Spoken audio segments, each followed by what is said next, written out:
Rusia acaba de sufrir su peor atentado terrorista en décadas y el Estado Islámico reclama su autoría. ¿Qué consecuencias tiene todo esto para Rusia y para el mundo?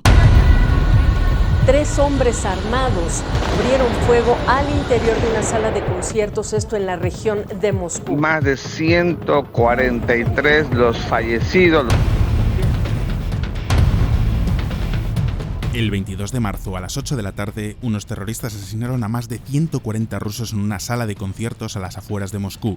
El Kremlin tardó más de 20 horas en sacar un comunicado, pero finalmente Putin respondió y parece que ya había encontrado un culpable. Для них с украинской стороны было подготовлено окно для перехода государственной границы. Sin embargo, la respuesta no está en Ucrania, sino en otro actor del que parecía que nos habíamos olvidado.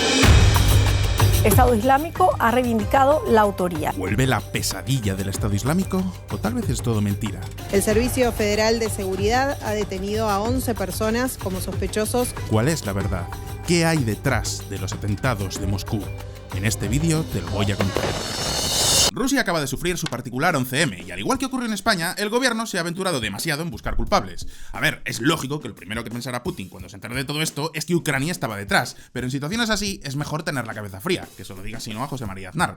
Por supuesto que Putin no va a perder el puesto por esto, porque 1. Acaba de ganar unas elecciones y 2. Rusia no es una democracia. Pero una cosa está clara, no tiene nada bajo control. Y en el vídeo de hoy vamos a ver que este atentado puede ser un punto de inflexión en Rusia, pero no por lo que muchos os imaginaríais. ¿Qué interés tiene el Estado Islámico en Rusia? Estados Unidos ya advirtió a Rusia de que esto podría ocurrir y Putin decidió no escuchar. Por supuesto que los medios rusos no han tardado en culpar a Ucrania, a Estados Unidos y lo que llaman el nuevo orden mundial. Sin embargo, los ucranianos afirman que esto ha sido un atentado de falsa bandera perpetrado por el mismísimo Putin, a la vez que el Estado Islámico ha reivindicado su autoría. Y diréis, ¿cuál es la verdad? ¿Qué elementos tenemos para hacer un análisis en medio de tanto ruido? ¿Y por qué ahora? Hoy vamos a responder a estas preguntas, pero antes vamos a ver un poco de historia. Soy Fonseca y bienvenidos a mi canal.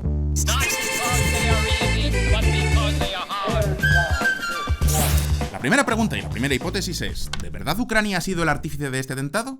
Muchas pruebas podrían apuntar a que Rusia podría estar detrás del sabotaje al gasoducto ruso Nord Stream 2, y durante las últimas semanas los ucranianos no han parado de realizar ataques en suelo ruso. Ahí está, por ejemplo, el caso de los ataques a Belgorod realizados por guerrillas rusas pro-ucranianas o los ataques a las refinerías de petróleo rusas perpetrados con drones. Sin embargo, una cosa es atacar las infraestructuras rusas y otra muy distinta es hacer un macroatentado contra población civil. Para ser claros, ¿qué ganaría Ucrania realizando este atentado? Es decir, en este momento Ucrania se está quedando sin municiones y lo que más necesita ahora mismo, como agua de mayo, es que sus socios occidentales le vuelvan a enviar ayuda como si no hubiera mañana. ¿Qué sentido tendría realizar este atentado? Lo único que conseguirían es poner no solo en contra a toda la población rusa, sino también perder gran parte del apoyo de Occidente. Entonces, ¿por qué los medios rusos están echándole la culpa a Ucrania?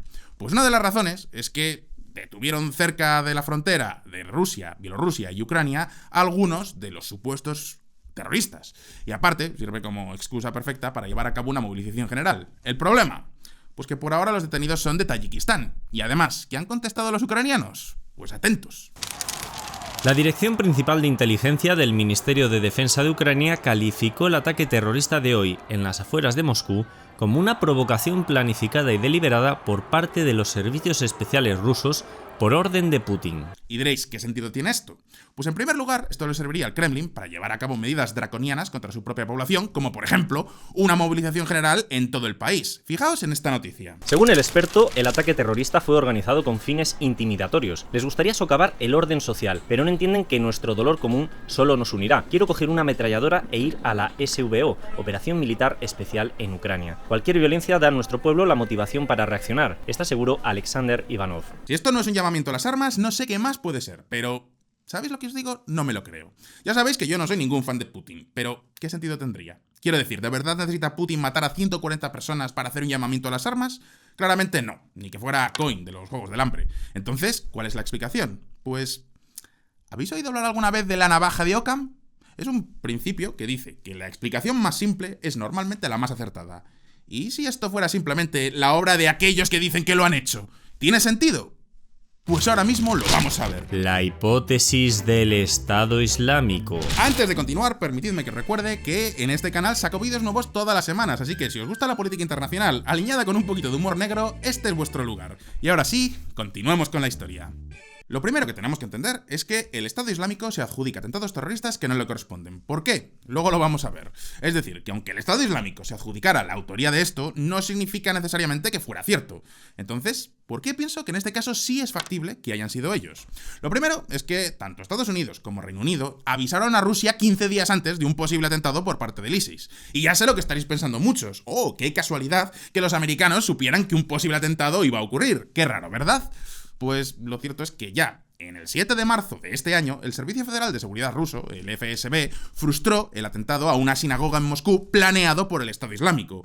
Aparte, aunque los rusos y los americanos tengan la misma relación que tu prima de Sumar con tu tío de Vox, cuando hay una alerta de ataque terrorista, la cooperación entre estos países, incluso con Irán, suele ser lo más habitual. Es más, en el año 2004, Rusia y la OTAN desarrollaron un plan de actuación en la cumbre de Estambul para acabar con el terrorismo, y en diciembre de ese mismo año aprobaron el plan con el fin de crear una estrategia mundial para evitar nuevos ataques. Así que, como veis, en estos temas la cooperación entre Rusia y Estados Unidos no es tan rara. Pero es que además... El Grupo Estado Islámico ha reivindicado el atentado suicida cerca de la embajada rusa en la capital afgana. Así que, como podéis ver, los atentados por parte del ISIS dirigidos contra Rusia no son tan raros como parecen. Como podemos ver, el Estado Islámico está resurgiendo de sus cenizas y, ojo, porque esto no solo está pasando en Rusia. El grupo terrorista Estado Islámico reivindicó este jueves el doble atentado suicida que el miércoles dejó al menos 84 muertos en la localidad de Kerman, en el sur de Irán. Y diréis, ¿pero qué tienen en común Irán y Rusia? Pues primero que ambos son aliados. De hecho, ahora mismo Irán está proveyendo de armas a Rusia en la guerra de Ucrania, los famosos drones Shahid y mucho más. Pero no solo eso. Por encima de Occidente, el mayor enemigo del Estado Islámico son los chiitas apoyados por Irán. Estos son los primeros interesados en frenar su avance. No olvidéis que ISIS es de confesión sunita. Además, Rusia fue uno de los principales responsables del fin del Estado Islámico, sobre todo en los territorios de Siria. Dicho de otra forma, que Rusia lleva en el punto de mira del ISIS desde hace muchísimos años. Pero eso ya lo sabíamos. La auténtica pregunta es, ¿por qué ahora? Y segundo, ¿está volviendo el Estado Islámico? Quiero decir, tenemos dos atentados salvajes cometidos en solo 4 meses. Primero en Irán y luego en Rusia. Y hacía años que nadie hablaba del Estado Islámico. Todos dábamos por hecho que lo que fue la peor pesadilla del mundo entero había terminado. ¿Nos equivocábamos? ¿Está volviendo el Estado Islámico? Pues ahora mismo lo vamos a ver. ISIS, la pesadilla internacional.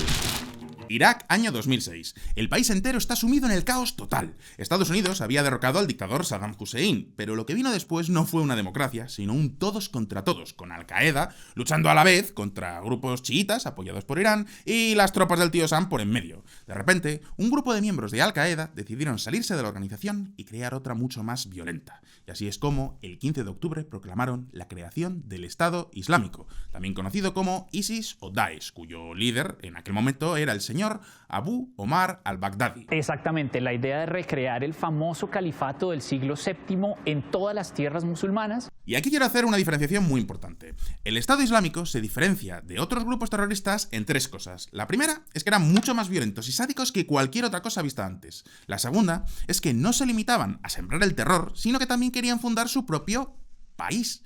Era un califato destinado a conquistar todo el mundo musulmán. La tercera, y esto es lo más importante por el tema que nos ocupa, era su estructura. Y es que a diferencia de cualquier otro grupo terrorista, el Estado Islámico tiene una organización completamente atomizada. Durante los años siguientes, el Estado Islámico se expandió como una mancha de aceite por buena parte de Irán y Siria. En internet se divulgaron estas imágenes. Al parecer son de Mosul y de sus alrededores. Los soldados iraquíes se repliegan de la región y dejan paso al ISIS. Para el año 2014, el ISIS ya estaba en pleno apogeo. Atentos a este mapa. Aquí podéis ver los territorios que llegaron a dominar. A su paso, el Estado Islámico sembró el terror como nadie antes. Por estos años nos llegaban vídeos de decapitaciones, de mujeres vendidas en mercados de esclavos y toda clase de salvajadas. Y lo que es peor, fueron capaces de crear una estructura estatal y económica en los territorios que controlaban. Por supuesto que estamos hablando de un orden social desquiciado, mucho peor que cualquier dictadura. Pero era un sistema que les servía a sus intereses. Literalmente, ISIS esclavizaba a toda la población de los territorios que conquistaban, territorios donde había, entre otras cosas, petróleo. Durante estos años, los terroristas consiguieron financiarse gracias al contrabando de zumo de dinosaurio, obras de arte y esclavos. Cada día los hombres venían y nos hacían quitar el velo para elegir cuál de nosotras querían. muchas fueron violadas. Pero esto no es todo, porque a medida que el Estado Islámico conquistaba más y más territorios en Irak y Siria, también conseguían sembrar el terror en Europa. A los alrededores del Stade de France, 2 kamikazes se acaban de inmolar en un intervalo de 10 minutos. Un tercero lo hará menos de media hora más tarde. Son las 9:30 de una noche de horror que acaba de empezar. Esa misma noche se produjeron a la vez 6 ataques terroristas en París. En total murieron 130 personas, pero de todos esos atentados quiero destacar este en concreto. En el Teatro Bataclan, 3 o 4 atacantes abrieron fuego y tomaron rehenes durante un concierto de rock duro. ¿Os suena de algo? Exacto, es el mismo tipo de atentado que hemos visto en Moscú. Unos terroristas que entran en una sala de conciertos y abren fuego contra todos. Otra razón más para pensar que lo de Moscú ha sido obra de los mismos. En cualquier caso, entre el año 2015 y 2017, todo el mundo estaba aterrorizado por el Estado Islámico. Y cuando digo todo el mundo, digo todo el mundo, porque vimos atentados en ciudades tan dispares como París en Francia, Ankara en Turquía, Susa en Túnez, incluso Barcelona en España. Llegaron a atentar también en Estados Unidos y Canadá. Y diréis, ¿pero cómo es posible que un grupo de radicales en Irak pudiera coordinar tantísimos ataques en lugares tan dispares? Y aquí es donde entra lo que os decía antes, la estructura del Estado Islámico. A diferencia de otros grupos terroristas que tienen una jerarquía de mando, el Estado Islámico era una red completamente horizontal. Ni siquiera estaba claro quién era y quién no era miembro. Se les llaman lobos solitarios, generalmente hombres jóvenes aparentemente integrados en la comunidad donde cometen los atentados sin ningún tipo de apoyo a organizaciones extremistas radicales, sean nacionales o extranjeras. Es decir, que no es que hubiera un señor en, vamos a decir, Irak, que mandara a un grupo de terroristas a que mataran, por ejemplo, en París. Al revés, era gente que vivía en París y quería cometer un atentado y el Estado Islámico les ayudaba. ¿Cómo? Pues os lo voy a explicar con un ejemplo. Imaginad que sois un joven musulmán que vive, por seguir con la historia, en Francia. Os sentís marginados por el sistema y bla bla bla. Y un buen día descubrís la propaganda islámica por internet. Por aquellos años, encontrar propaganda del Estado Islámico por redes sociales era más fácil que encontrar un curso de cómo hacerte criptomillonario hoy en día. Por ejemplo, YouTube, en aquellos años, no tenía filtros de contenido. Así que podías encontrarte un vídeo del Estado Islámico con un anuncio previo del inglés enseña mal. El Estado Islámico tenía un departamento de propaganda digno de estudio. Así que, bien, vale. Ya estamos radicalizados, queremos montar un atentado terrorista, la siguiente pregunta es, ¿cómo lo hacemos? No es nada fácil. No hay problema. ISIS tenía su propia revista, que se llamaba Davik, y bien digo revista, porque tenía una maquetación que ríete tú de The Economist. Aquí podéis ver el increíble diseño que tenían algunas de sus portadas, y diréis, ¿qué contaban en esta revista? Pues tenéis artículos tan interesantes como este. Cómo convertir tu coche en una máquina segadora de personas. Guía paso a paso. Titular de la revista Davik. Esto no es ninguna broma ni ninguna exageración. Ese artículo se llegó a publicar y de hecho en su momento me lo leí porque ya os digo que es que os podíais descargar la revista en PDF desde cualquier portátil. O sea, no era nada complicado, no hacía falta volverse loco y ser un espía de la CIA para encontrarlo. Y era una guía paso a paso de cómo tunear tu coche versión Mad Max. Era algo así como el manual de IKEA del terrorismo. Y en otros artículos te explicaban también cómo conseguir armas en un país occidental, cómo montar explosivos caseros con materiales de andar por casa, y ojo, porque incluso te daban consejos sobre cómo no levantar sospechas. Era algo así como terrorismo para dummies. Conclusión, muchos dummies se metieron a terroristas. Además, ISIS usaba las redes sociales para conectar aspirantes a terroristas en un mismo territorio. Conclusión, aparecieron terroristas como setas en todas las ciudades del planeta, y la policía no sabía ni cómo frenarles, porque literalmente cualquiera podía ser un terrorista en potencia. De hecho, en estos años fue cuando empezaron a aparecer las primeras regulaciones de contenido en plataformas como esta, como YouTube. En cualquier caso, los buenos terminaron ganando, y al cabo de unos años, las policías del mundo encontraron el modo de detectar a posibles terroristas, y lo mismo ocurrió en Siria y en Irak. Las fuerzas apoyadas por Estados Unidos dicen que el Estado Islámico está derrotado tras haber perdido sus últimos territorios. ¿Por qué cayó el Estado Islámico? Hay muchas razones, pero la principal es que uno puede enfrentarse a Estados Unidos, o a Rusia, o a Irán, pero lo que no puedes es enfrentarte a todo el mundo a la vez. Por otra parte, eso de esclavizar a toda la población que vive en los territorios que conquistas, ¿qué queréis que os diga? Tampoco es que sea una estrategia brillante. Más que nada porque consigues tener a cientos de miles de personas más que encantadas de colaborar con quien sea que venga a liberarles. Conclusión, el ISIS logró lo que nadie había logrado antes, que potencias enemigas se unieran contra un enemigo común. Estados Unidos creó una coalición de ejércitos para derrotarles, y aunque Rusia e Irán no se llegaron a unir nunca, tampoco se opusieron. Para que os hagáis una idea, incluso Al-Qaeda y Hezbollah llegaron a luchar contra el ISIS. Todos dejaron a un lado sus diferencias por un momento para acabar con la pesadilla del Estado Islámico. La pregunta es, ¿de verdad acabaron con ellos? Y la respuesta es no. ¿Por qué? Ahora mismo lo vamos a ver. La mala hierba nunca muere. ¿Recordáis que os decía que el Estado Islámico apenas tenía una jerarquía clara? Era algo así como la versión yihad de Anonymous. En el año 2019 se liberaron todos los territorios que controlaba el ISIS, pero eso no significa que la idea del ISIS hubiera muerto. ¿Cómo evitas que alguien por ahí con una conexión a internet y un portátil pueda ponerse a hacer propaganda? Todavía quedaba cierta organización que se estaba financiando a partir de bancos en Turquía. Porque sí, en todas estas cosas siempre está Turquía en medio, no me digáis por qué. Turquía es algo así como el gran facilitador de todo. ¿Cómo consiguen comprar productos occidentales los iraníes? A través de Turquía. Y a la vez, ¿dónde guarda el Estado Islámico su dinero? Pues en bancos de Turquía. Todos los caminos llevan a Estambul. Turquía juega siempre a dos bandas, y con el Estado Islámico no fue una excepción. Yo coordiné nuestra lucha contra Estado Islámico. 40.000 yihadistas extranjeros llegaron a Siria, y todos a través de Turquía. Estuve en Turquía muchas veces y le pedí que cerrara su frontera. Dijo que no era posible, pero tan pronto como los kurdos conquistaron el territorio, la selló completamente. Así que aunque el Estado Islámico ya no tenía presencia territorial, su espíritu seguía vivo. Solo necesitaba volver a encontrar un sitio donde poder prosperar. Tras 20 años de guerra, el talibán entra de nuevo victorioso en la capital de Afganistán, Kabul. Mientras, innumerables helicópteros de Estados Unidos sobrevolaron todo el día la ciudad para evacuar a su personal diplomático. Y de repente el mundo dijo, pues que les den a los afganos. ¿Quieren talibanes? Pues con su pan se los coman. Desde 2021 hemos cerrado Afganistán a cal y canto, al más puro estilo Haití. Hemos asumido que este país queda bajo el control de los talibanes y que el único interés que tiene es para que Vice News saque algún documental lacrimógeno de vez en cuando. Sin embargo, si pensabais que los talibanes son capaces de controlar un territorio que ni siquiera el tío Sam, con su ejército y su infraestructura y sus medios, fue capaz de mantener, os equivocáis. Afganistán sigue siendo un polvorín con facciones de todo tipo luchando entre sí.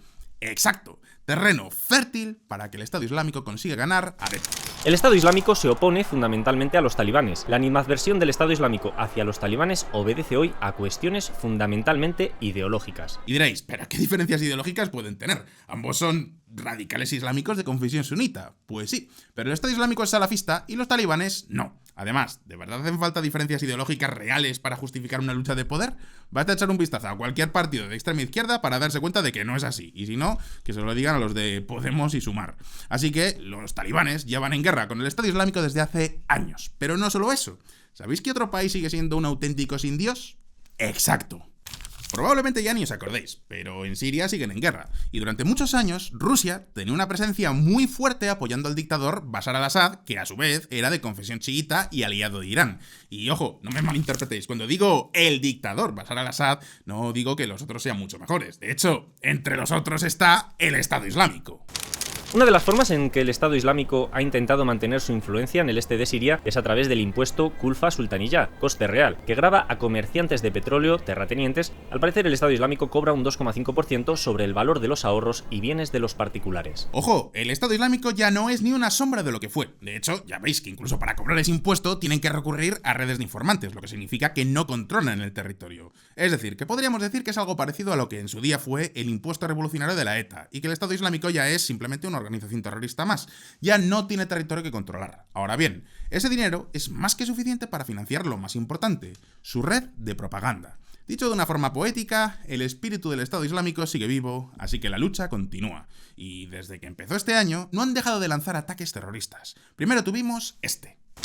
El Estado Islámico asume la responsabilidad de los atentados del jueves que mataron a 84 personas en Kerman, Irán. Al igual que ha ocurrido en Rusia, Irán y el ayatolá Jamenei empezó culpando a su archienemigo Israel, solo para darse cuenta unas horas más tarde de que se había equivocado de enemigo y que por mucho que culpar a los judíos sirva para apuntalar su narrativa, este no era el momento de la propaganda. Pero es que unas semanas más tarde nos encontramos con este otro atentado. El Estado Islámico asume la responsabilidad de las bombas en la víspera de las elecciones pakistaníes. Al menos 30 personas asesinadas en las oficinas de un partido de un candidato independentista de la provincia de Baluchistán. Apenas lo habréis oído en los medios de comunicación porque tanto Irán como Pakistán son países que dan poca pena. Pero estamos hablando de atentados de esos que hacen historia. O sea, lo que ha ocurrido en Irán o en Pakistán es su 11M. Algo que dentro de 20 años todavía lo estarán recordando y seguirán haciendo homenajes a las víctimas porque ha dejado una huella imborrable en el país. Quiero decir que estamos hablando de algo serio. Y ya me diréis vosotros qué interés puede tener Estados Unidos o Israel en hacer un atentado en Pakistán. No tiene ningún sentido. La única hipótesis lógica es que detrás de todo esto está el Estado Islámico. En cualquier caso, en estos momentos estamos hablando de dos países que dentro de lo que cabe están en la zona de influencia del Estado Islámico. Quiero decir, tanto Irán como Pakistán hacen frontera con Siria y Afganistán, pero ¿y Rusia? ¿Cómo es posible que el Estado Islámico haya llegado a este país? Pues aquí viene mi análisis. Esta es la conclusión que puedo sacar con la información que tenemos ahora. El Estado Islámico ya estaba en Rusia. La pregunta no es ¿quién querría hacer un atentado terrorista islámico en Rusia? La pregunta es ¿quién no querría? El 10% de la población rusa es musulmana. Seguramente ya todos conocéis Chechenia y Dagestán. Chechenia es esa provincia que durante décadas quería separarse de Rusia. De hecho, durante los años 2000, los terroristas chechenos perpetraron un montón de atentados terroristas, principalmente el secuestro del teatro de Moscú y la matanza de Beslan. Pero hay muchas más regiones musulmanas, no solamente estas dos. En realidad, buena parte del sur de Rusia es mayoritariamente musulmana. Tatarstan, Ingushetia, etc. En todos los casos hablamos de regiones donde, 1, el Islam es la religión mayoritaria y 2, tienen una identidad regional propia. Pero no solo eso. El Estado Islámico ha llegado a tener cierta presencia en muchas de estas regiones. ¿No me creéis? Pues atentos. Una población típicamente chechena ahora decidió romper el silencio y hablar de Salina, su querida hija.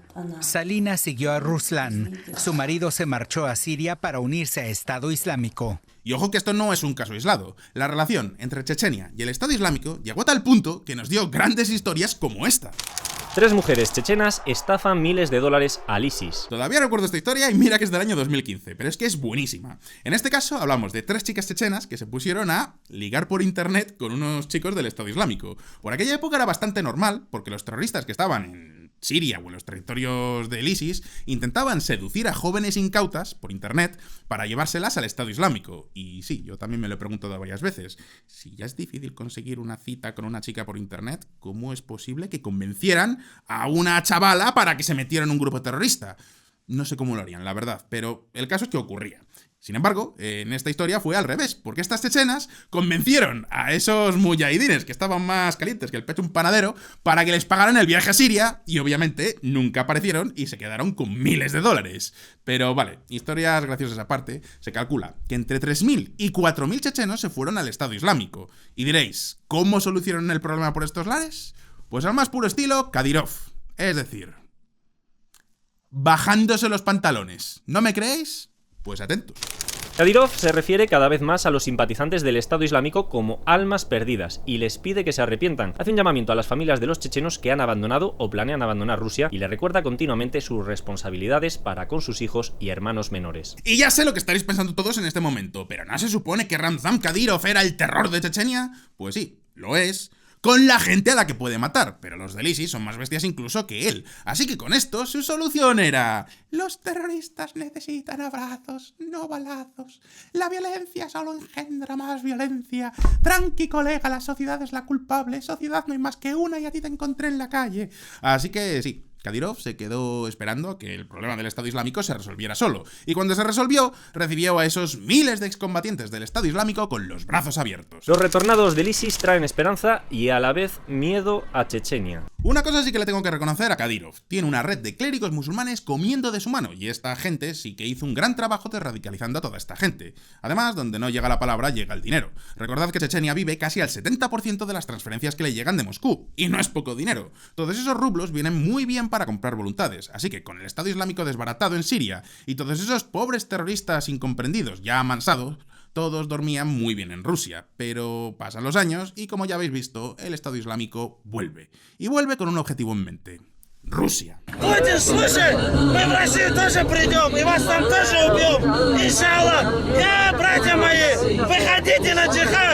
Madre mía, este señor parece la versión islámica de Inocente Duque. En cualquier caso, este vídeo es cierto que es de hace varios años, pero creo que queda bastante claro el mensaje, así que ahora tenemos dos elementos importantes. 1, el Estado Islámico ha vuelto. 2, tiene ganas de atacar Rusia y sabe cómo reclutar chechenos y probablemente gente de otras regiones. Y a todo esto hay que sumarle que Kadyrov tiene buena parte de su ejército combatiendo en Ucrania. Y eso es gente que no está en Chechenia imponiendo su orden. Vamos, que no hace falta ser Einstein para imaginar que algo iba a pasar. pasar. De hecho, mirad lo que decía la revista Foreign Policy ya en mayo de 2023. El Estado Islámico tiene un nuevo objetivo. Rusia, la rama afgana del grupo, está aprovechando la guerra entre Rusia y Ucrania para reclutar, recaudar fondos e incitar a la violencia. Pero es que además falta una tercera para completar el bingo, y es la guerra de Ucrania. ¿Por qué? Pues bien, ¿recordáis el vídeo anterior donde os hablaba de la economía de Rusia con mi buen amigo Artem de Geekonomy? Pues ahí os contábamos cómo Rusia está on fire. Su estrategia económica les ha permitido subir el gasto militar, sortear las sanciones y además tener pleno empleo. Todo bien, ¿verdad? ¿Cuál es el precio? El coste de oportunidad, porque todo ese dinero que va a Ucrania es dinero que no va a otras cosas, y esto se aplica a las infraestructuras que Rusia tanto necesita, pero también a cosas como esta. Rusia registra el primer aumento de la tasa de asesinatos en 20 años. Pensadlo así, ¿cómo ha conseguido Rusia aplicar esas políticas de austeridad? Quitando dinero a otras partidas de gasto, como la de la policía. Conclusión, criminalidad. Y no solo eso. Es el momento del impacto de un dron contra la cúpula del Kremlin. Pensadlo así, ese dron no hizo ningún daño importante, pero la pregunta es, ¿cómo es posible que alguien, presuntamente en Ucrania, pueda cruzar el espacio aéreo ruso y estrellar un dron contra el mismísimo Kremlin? Si ni siquiera pueden proteger su palacio presidencial, ¿cómo cojones van a proteger lo demás? Pues claramente no pueden. En estos 2 años hemos visto ya un golpe de estado donde Prigozhin casi se planta en Moscú sin que Putin pudiera hacer nada. Lo tuvo que frenar Lukashenko. Además, ataques ucranianos a refinerías rusas y... coño, que mirad lo que está pasando en Belgorod. El gobierno ruso decidió restringir a partir del día de hoy miércoles el acceso a varias localidades de allí. Y ahora recordad que os decía que a Europa le costó años conseguir frenar a los terroristas del ISIS, años en los que la policía tuvo que ponerse al día en ciberseguridad, dispositivos antiterroristas y en general cosas que cuestan mucho dinero. Todo apunta a que Rusia está demasiado ocupada atacando a Ucrania como para poder defenderse a sí misma. Conclusión. El Estado Islámico no lo podía tener más fácil. Fijaos además que los 3 grandes atentados que se han cometido este año tienen algo en común. Los 3 están en países que tienen serios problemas para llevar su autoridad a todos los rincones. Pakistán es directamente un estado fallido. Irán lleva sumida en una crisis salvaje durante años por las sanciones secundarias que le ha puesto Occidente, que hace que, bueno, pues que tenga muchos problemas para poder controlar todo su territorio. Y en el caso de Rusia, pues en fin, estamos viendo algo muy parecido. Sí, por supuesto, Putin tiene recursos más que suficientes para perseguir a sus opositores políticos. ¿Por qué? Pues porque es que eso es fácil, quiero decir, envenenar a Navalny no necesita mucha tecnología. ¿Cómo encuentras a Navalny?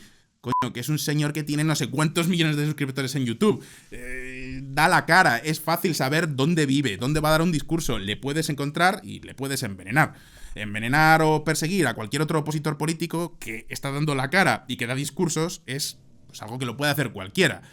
Pero reconocer células terroristas infiltradas en tu país es mucho más complicado porque no salen por YouTube diciendo «Miradme, estoy aquí». No, están ocultas. Es más, puede que ahora mismo en alguna región remota de Rusia alguien se esté organizando para dar un golpe de estado, una revolución y no lo sepamos. Lo he dicho varias veces y lo vuelvo a decir aquí. Desde fuera parece que Rusia es un país unido con un gobierno muy fuerte y que Putin es...